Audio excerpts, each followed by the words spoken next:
Welcome to another episode of Conversations with the Fly Aunt. I am your Fly Aunt, Ebony Ivory. And today we have some masculine energy in the building. I think he's my first guy that I've had in the den. Yes. Oh, wow. So, yes, this is the first time. We have an amazing guest. You may recognize him. You know, pretty popular guy over here. You are. Introduce yourself to the people. Well, I am Solomon E. Stretch. You can follow me on IG as Solomon E. Stretch, and you can also follow me on Open Relationship Podcast. All right. So tell us, we love to play games here on Conversations with the Fly On. So we want to get to know Mr. E. Stretch a little bit. So we like to play a game called Eat, Vibe, and Rejuvenate. So tell us, people, what's your meal? Like, I like to do the greedy dance. When it's something I'm going to eat that's really good, what's that go-to meal for you? Tacos. Ooh, what kind of tacos? Right now, a good mushroom taco with everything on it. Okay. I'm vegetarian, so a veggie taco. There's some that I get from Chattahoochee Works. Okay. I feel like we could go get some right after this. Look. And then I'm open. I love it. And then tell us, what's your favorite song? Like when you hop in your ride and you ready to listen to something, what is your go-to song right now? Right now, it is Daydreaming, Aretha Franklin.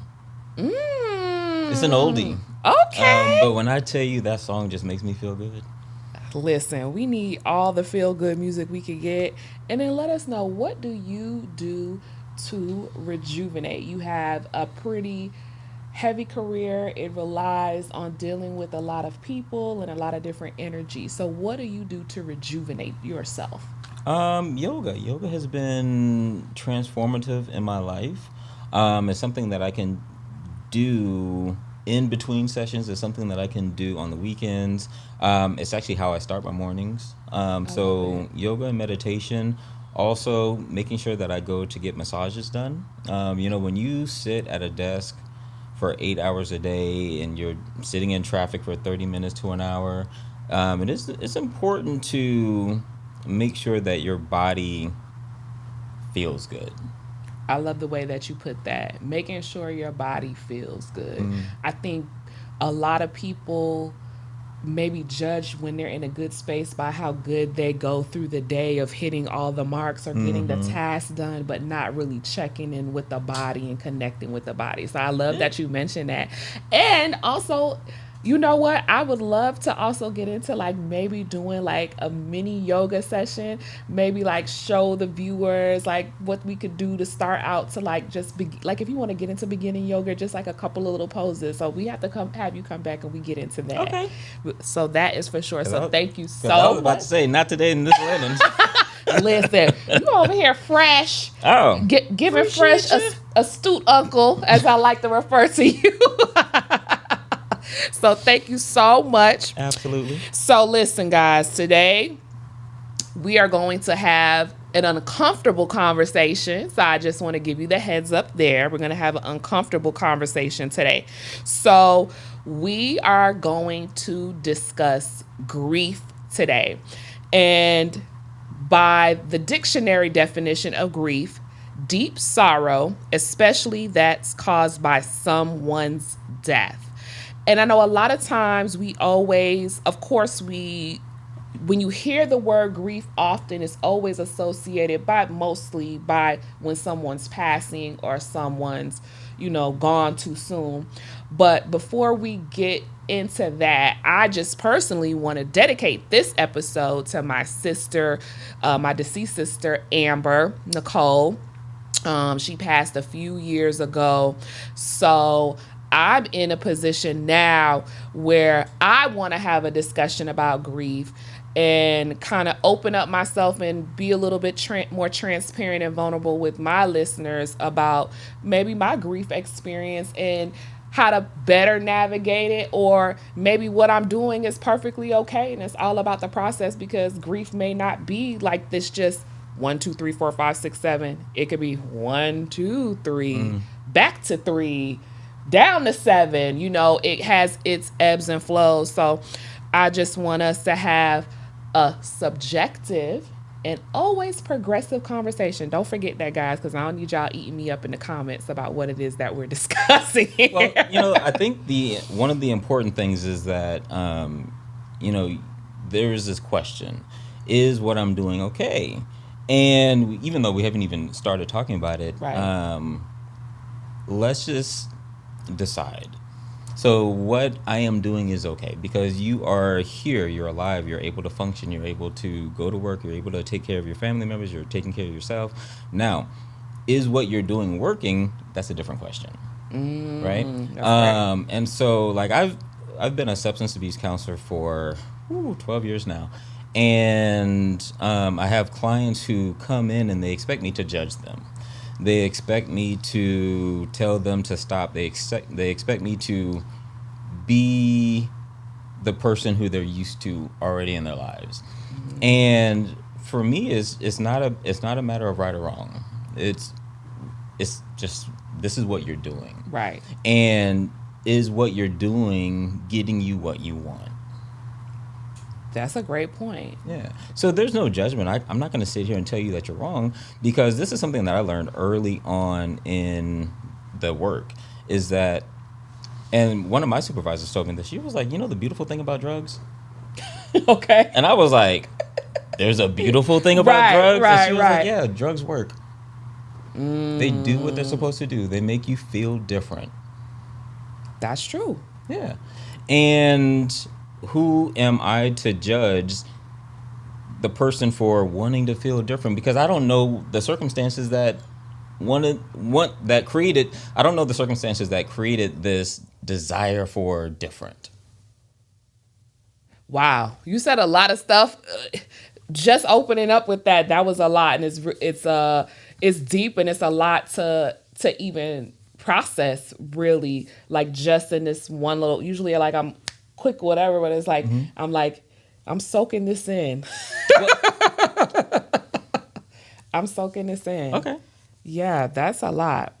So let's talk about a little bit about griefs, grief, so to speak, maybe in friendships, right? Okay. Nobody necessarily has passed away, but maybe you and this person, y'all have been friends for over a stretch and it was a valued friendship, and now y'all are no longer in communication or the friendship has ended. What are some ways maybe that you can move forward in a sense because that friendship is no more? And what are some ways like maybe you can recognize like what can you do? I don't know, it's not in essence replacing said friend, but what can we do to move forward? So you're probably going to bring up different scenarios. Okay. And my answer for all the different scenarios is probably going to be the same. You don't have to replace anybody. You don't have to scold anybody for not being who you want them to be. And you don't have to beat yourself up for growing or outgrowing. It's just a matter of accepting. Like, we have friendships that we develop in our youth, right? Right, right. And then life experiences change us, and life experiences change other people. And it's just a matter of accepting that this person has changed, Wow. So or I've changed. that's a big thing. So it's basically a form to move kind of forward is to accept that it's over, so to speak, and that maybe you or that other person has changed, but you have to accept it first to move past it, right? Maybe. And so I'm going to use maybe a lot because there's no definites, right? There's no Right. definite answer. But you know, sometimes we create our own definites because even in your question, it's accepting that it's over. Does it have to be? Does it have to be over the fact that maybe we don't talk as much? Does it have to be over that this person doesn't support me the way that I need them to support me? Does it have to be over, or can I accept the fact that this is their capacity? This is what they have to offer. I can either choose to accept what they have to offer or move on, But it's all about deciding. All right, Solomon, with the gem dropping. Okay, okay. I receive that. You just have it's like you're imposing maybe like a new normal onto what it is with some acceptance, you think? Maybe. Maybe. Because I'm using maybe because when you say imposing, that just means that you're kind of like forcing something. It doesn't have to be forced. It could. This is what it is, I love that. and it's a very soft and it's a very gentle easing into different. You're right. You're absolutely right.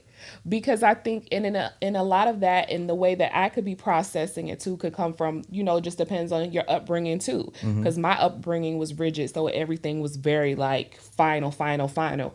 And you're right, it doesn't have to be. It could just be, you know, this is just how it is for now. Yeah, It doesn't have to be period, hard stop. and I mean, if we had changed the example and it made it employment, Right? Okay. losing a job could be traumatic. Yes. Losing a job could create a sense of grief when you believe that the job is permanent.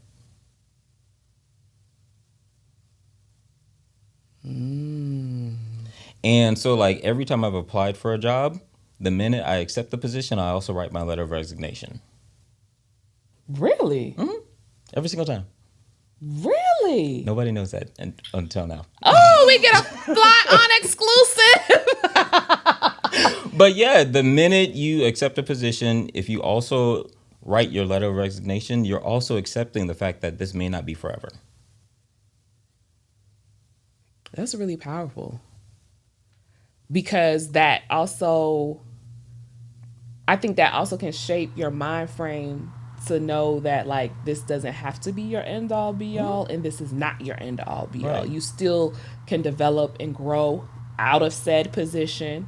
Oh my gosh, and just like that you can grow out of said friendship and all of those things. And at the same time, like, if you accept a position, you get a job description, Yes. right? Yes. There may be a day where you look over that job description or you're looking over your daily task and you're like, I don't want to do this anymore. Yeah. I think everybody has pretty much So then experienced what that. do you do then? What do you do when you decide that you don't want to do this anymore? However, you haven't created the possibility of being somewhere different. Oh wow. You could kind of be setting yourself up for like a kind of like a traumatic experience too, right? Yeah, you're feeling trapped. You're feeling like there's no way out when in actuality, you could be anywhere. I did not expect this conversation to take so much of a turn in terms of like expanding on what it is that, you know, grief can just be so many things. It can. And it could also just be as simple as, you read that definition earlier and it was associated with the death, right? That death doesn't always have to be a person. That death could be a dream. It could be a hope. It could be Yes. so many different things. But Yes. at the core of it, grief is really this immense dissatisfaction with the way that things are.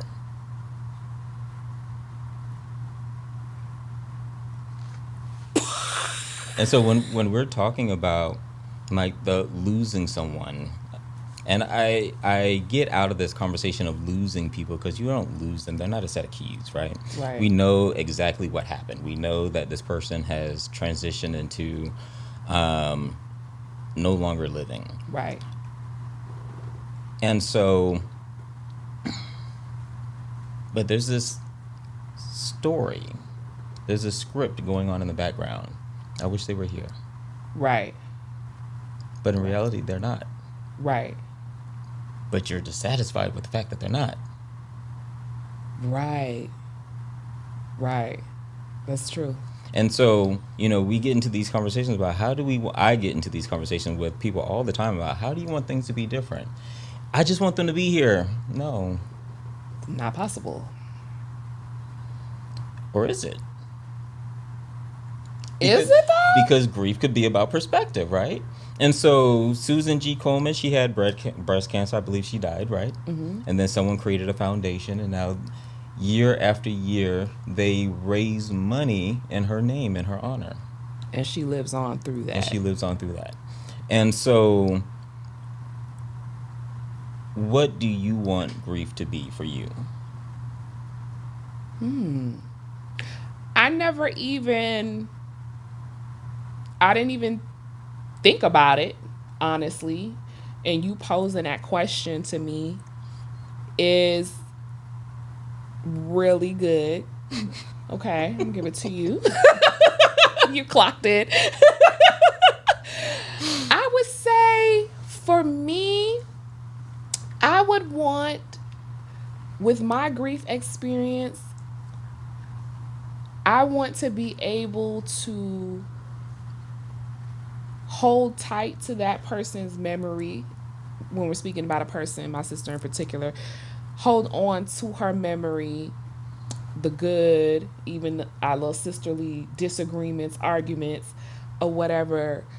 But I don't want to feel like that she's not here either to share the joys and the ups of my life. And then sometimes when I think about her, I think about the things that she didn't get to experience, but then I'm trying to push forward and maybe have those experiences on her behalf, if that makes sense. Okay. So, yeah, I just want to be able to hold on, continue to love on her, and not be too sad about it. Well, depending on how life goes, you don't really get to control that. And that's the funky part about it. That's the funky part about it. That's the real part about it. Yeah. Let me go ahead and get Yes, because we having a conversation. Get a little more comfortable. Yes. So that's just the real part about it. Like, you can have a bad day at work. Mm-hmm. Things don't go your way. Yeah. And then next thing you know, you're sitting in traffic and you're crying. Yeah. I've experienced that. Oh. Or even I'll get a call from somebody like needing help with something, and they have her name.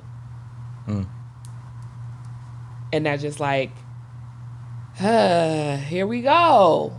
Like, I'm in my mode and I get a call and she's like, oh, my name is Amber, and I just get to think, doesn't sound like her, nothing of her reminds me. It's just the name that comes up, and it's just like, dang, this is the time that I'm supposed to like maybe have a little memorable moment about my sister or think about her. Or so let's do this. When these things come up and we're having our moment and we're like that moment of sadness, what are some things we can do, you think? Be sad. Sit in it. Yeah. I think one of the biggest things that we can do, one of the best things that we can do, is just really honor our feelings. Our feelings are important. They're indicators of how connected we are to God in the moment, right? Yeah. And how connected we are to ourselves.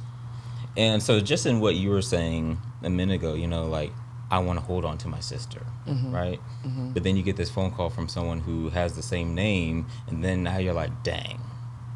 So then there's an incongruence there. Right. I want to hold on to her, but at the same time, I don't want to be reminded in this moment. Right. So now you have to reconcile that, because now your belief system is kind of haywire. That's true. That's true. You're absolutely right. So sitting in the moment. I don't know why I take not offense, but it's like I feel so rebellious against that. For some reason, sitting in the sadness, because that is going to do, what is that going to do for me? Allow you to feel it, process it, accept the fact that she's not here physically. Do you think that's a part of me not accepting it, not wanting to sit in it? Could be.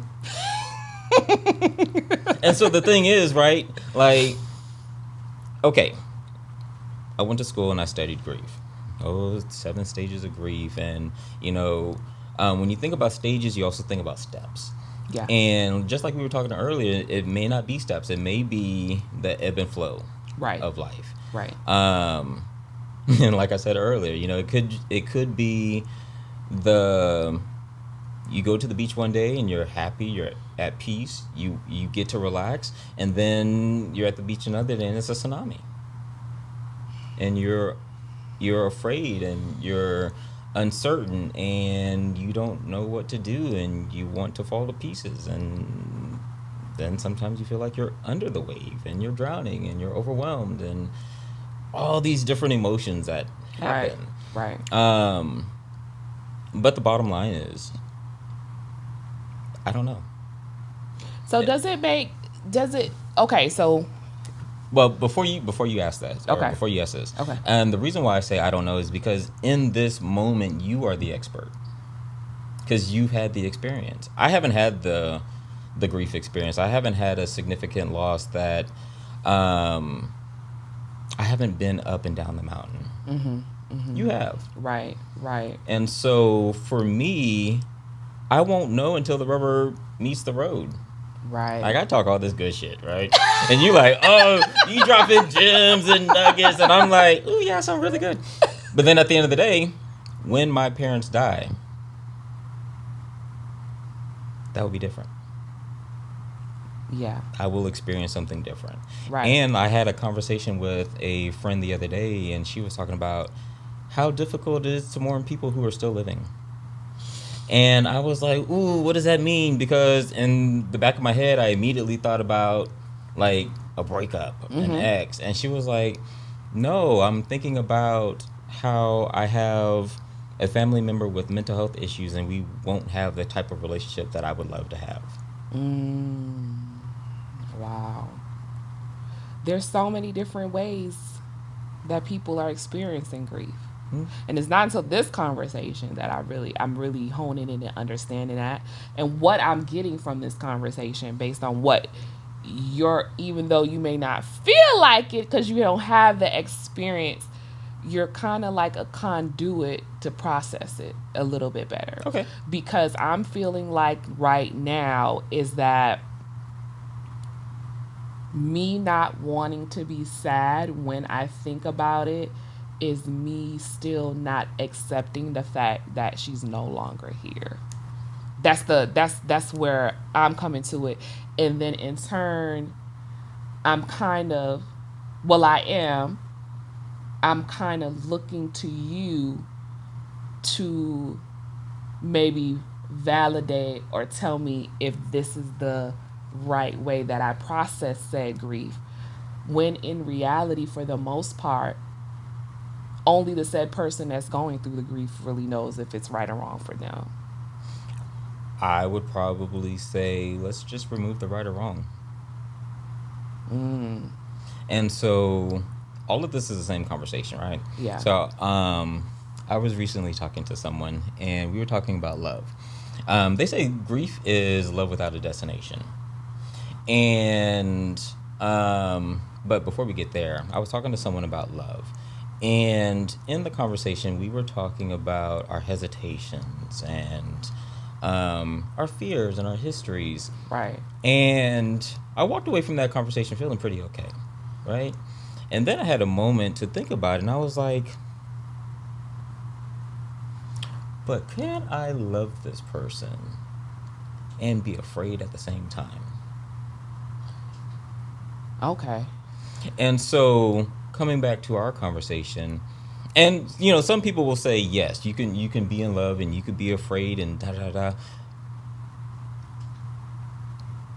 The question that came to me was, in doing so, am I loving them fully? Am I giving them Right. my whole self? Right. Right? Right. And so if we flip it in this sense, if I don't allow myself, my whole self, to experience this, I'm fighting sadness. Right. If I'm fighting sadness, if I am not wanting to be in this space, am I giving my whole self to this experience? That's a valid point. Yeah, that's a valid point because if I don't want to sit in my feelings, I automatically want to change my mood from sad to happy. I'm not really giving myself the space to feel it. And then, really, am I being authentic and true to myself? That makes me question that too. Okay. And so, but what if you sat in the sadness, right? Yeah. You're sitting there and you're sad. And then, like, what's the next feeling up from sad? Maybe it's a little agitated. Yeah. Maybe it's a little irritated. Yeah. And then you sit there for a little while. And then maybe you sit in disbelief for a little while. Right. And then maybe you sit in another feeling for a little while until you get to that happy space. But it's probably very difficult to get from sad to happy in one jump, in one leap. Yeah. Instead of just working your way through it. Because when you work your way through it, then you also have the opportunity to talk your way through it, to think your way through it. And so if I can't believe that this person isn't here, then let me look at the evidence. Okay. There's some amazing things going on in my life right now that this person doesn't get to share with me, that I don't get to share with them Right. physically. Right. And Okay. that could be okay. And that's okay. I think about this a lot. Um, my mother's probably 3 hours away. My dad's probably 4 hours away. And I don't talk to them every day. Right. There's a lot of things that I experience in my life that I don't necessarily get to share with them. Right. But I take, maybe I take for granted that they're 3 hours away. They're 4 hours away. That maybe on a holiday we'll get to spend some time together. Right. Maybe on a birthday we'll get to spend some time together. I don't always give them all of my experiences. I don't Right. share all of my experiences with them. Right. And then there will be a day when they will be more than 3 hours away. Right. They will be more than 4 hours away. There will be no visiting. And so, like, I keep that in the back of my head, which allows me to make sure that when I do have conversations with them, I tell them that I love them. When I have conversations with them, I tell them what they mean to me and how they've impacted me. Like, I often tell my mom, like, do you know how many people you touched today?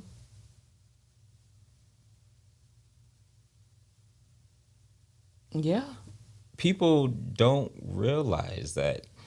Um, People don't realize that, like, my dad touches a lot of people through my existence. My mom touches a lot of people through my existence. And we tend to think that we're in these individual solitary lives where our impact only goes so far. Right.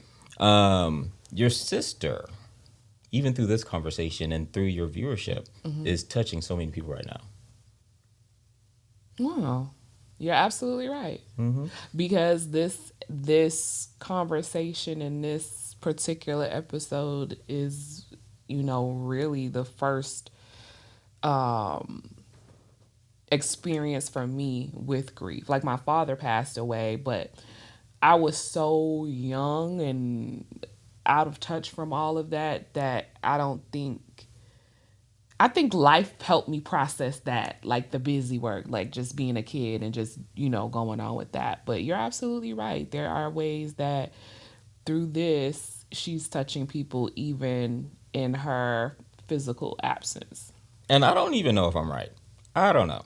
And I think that's one of the things that make working with me um, different. I tell my clients all the time, like, my goal isn't to be right. I just want to talk about the possibilities. And so when we talk through those possibilities, which one feels the best?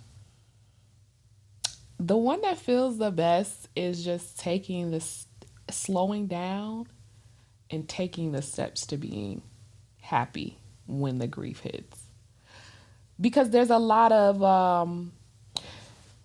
I could say layered memories that I could go through that could get me back to that happy place and honoring her still, even in her absence, if that makes sense. What makes you think she's absent?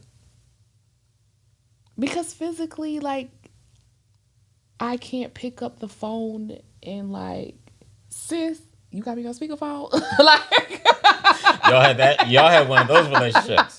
yes.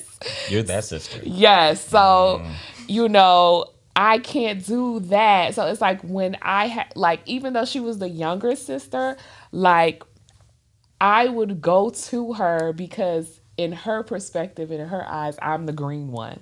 So she definitely was, we're both have our level of street smart, but she was like super street smart. So it's like, for me, it's like, I would go to her like, girl, what you think about this?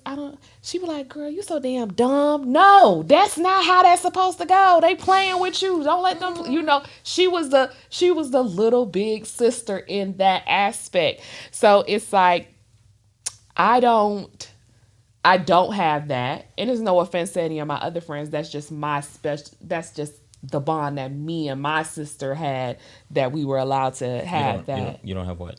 I don't have like that kind of thing where I go to like any of my other friends and they kind of like, well, no, that's not true. My aunt is that person now. Yeah, my aunt is that You person. see how now. you talked yourself through that?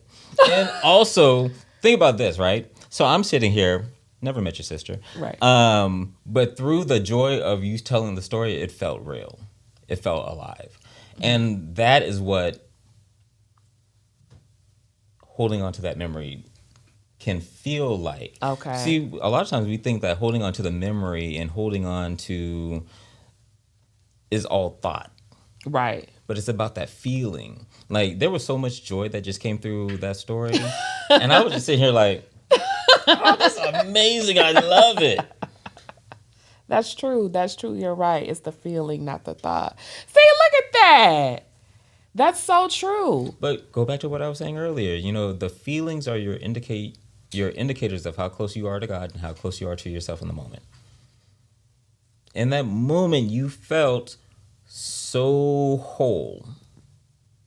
Very true. Very true. Well, I don't know if it's true. I know it's true for me. No, I don't know if you felt listen, whole, but I felt. I did, because in that moment I was not wrapped up in the physicality of her not being gone. It was really just the memory and the good time or whatever. And even though she's like kind of like tapping me like, girl, get it together, it's still a good feeling for me. So even through this conversation that I'm learning too is that, she's not here. I can accept that. I'm learning now that I need to accept it, but I also can lean into the memories that we have, because that still keeps her alive here. And even through your conversation, you found her stand-in. That's very true. Yeah. And so now you can have a conversation with that stand-in and, express appreciation for her. Oh my gosh, that's so true. You're absolutely right. You're absolutely right. You're absolutely right. And again, I don't know if I'm right, but if you express the appreciation, if you think it through a little further, and if it feels good, then lean into what feels good. And there's absolutely nothing wrong with leaning into what feels good. I love that. Look at us having a little grief conversation. Actually, and it's funny because we're not really having a grief conversation. We're having a love conversation. It's just the other side of the coin. You're absolutely right. So I feel that. I receive it. If grief is love without a destination, give the love a destination. And sometimes, earlier you talked about how life helped you cope or live through the death of your dad. Right. Finding love and appreciation for work.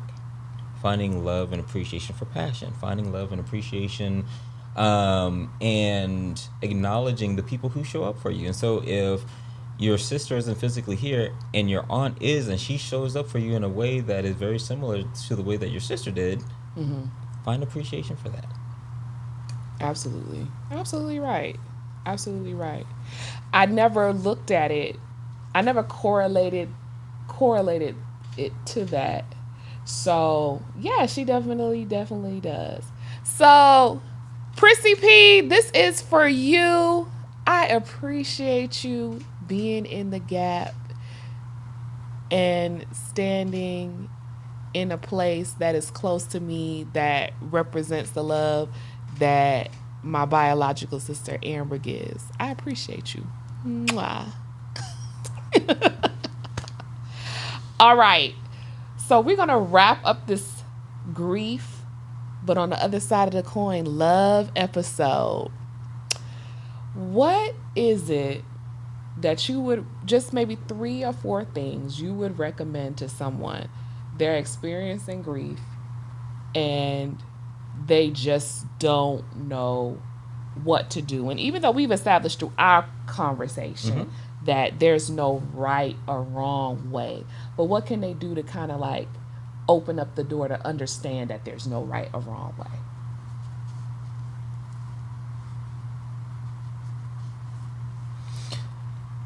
That's a big question. Okay. Um,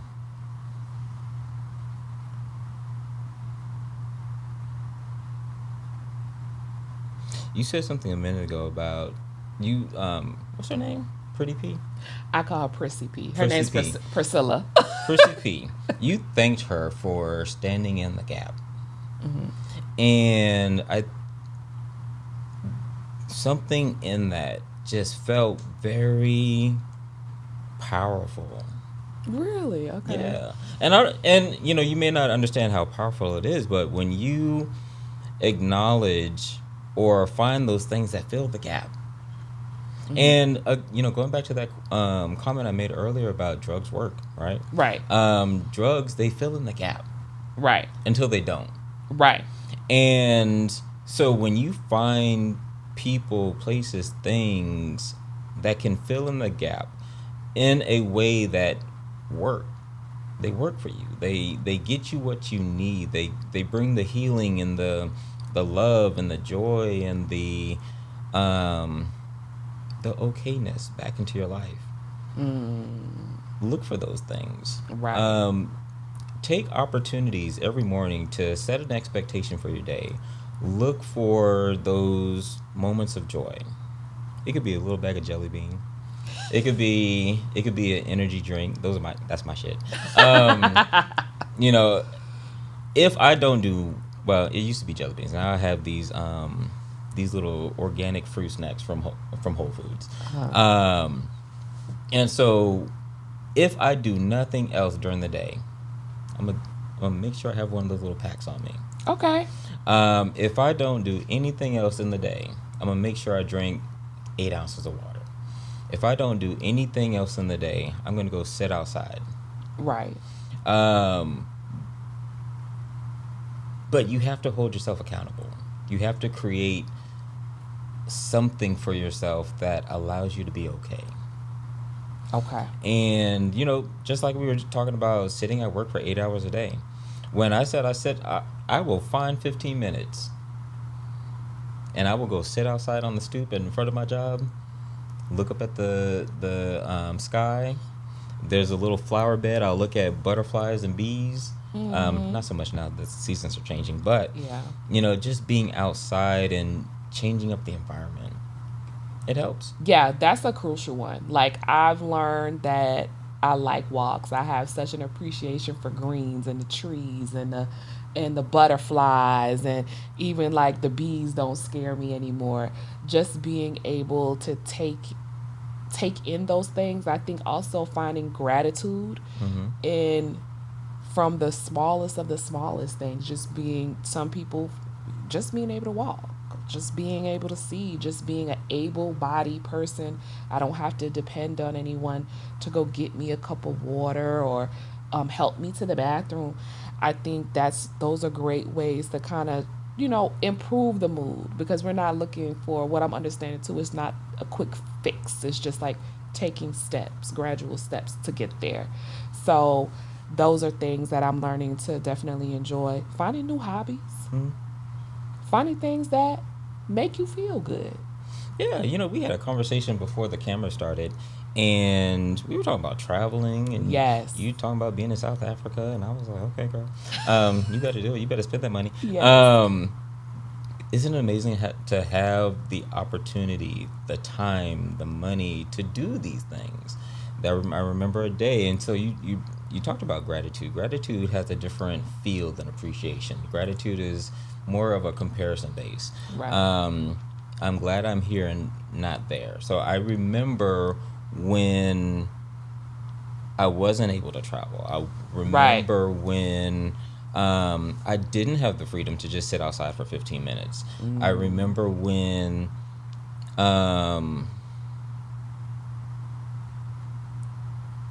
I was tied to a certain location, but now I have the opportunity to work from home when I want to. Right. So that, like, you know, we tend to get wrapped up in the way that things are, in a sense. Like, Right. we focus on the negative. Going back to this grief conversation, we focus on this person not being here. Okay. And since I am here, what do I get to do with this time? What do I get to do with this space? How can I make things different for me? I have nothing to add to that. I think that's a great way to end it. What can I do? I'm here. Let's just go with that and leave the door open for that. Yeah, I like it. I like it. Very insightful conversation. I want to thank Solomon E. Stretch for joining me on this episode. It was so enlightening. I want to say to anyone that's experiencing grief, you can definitely look into grief counseling for sure.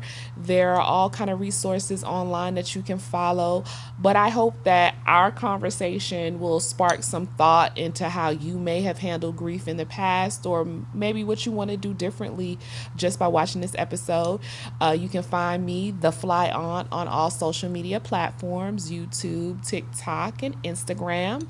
And Conversations with the Fly On, you can listen out to us on all podcasting platforms. Special shout out to my listeners in Australia and Bahrain. Okay. I appreciate you guys for tuning in. And Solomon, let the people know where they can find you. Again, you can find me on IG at Solomon E. Stretch. You can also find me at Open Relationship Podcast on Instagram. So at Open Relationship Podcast, and you can find us on YouTube as well, and all streaming platforms. Listen, the Open Relationship Podcast is a hoot, to say the least. So make sure you guys tune in, and I will see you guys on the next episode. Bye-bye.